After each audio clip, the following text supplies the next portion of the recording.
बिस्मिल्लाहिर्रहमानिर्रहीम।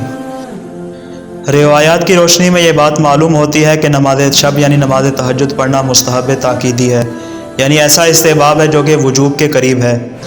इसके बारे में इमाम सादिक अलैहिस्सलाम ने इरशाद फरमाया कि तुम्हें चाहिए कि तुम नमाज शब पढ़ो और नमाज तहज्जुद अदा करो, इसलिए कि नमाज शब तुम्हारे नबी की सुन्नत है और गुज़श्ता सालिहीन की रविश है।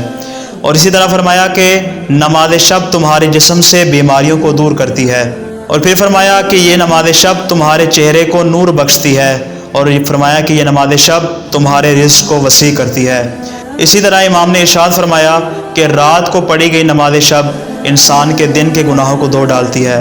और एक दूसरी रिवायत में हज़रत रसूल खुदा सल्लल्लाहु अलैहि वसल्लम ने इरशाद फरमाया कि जो शख्स रात के वक्त नमाज शब पढ़ता है, दिन के वक्त उसका चेहरा हसीन होता है, और जो नूरानियत उसके चेहरे पर मौजूद होती है, पूरी दुनिया में किसी भी इंसान के चेहरे पर वो नूरानियत मौजूद नहीं होती।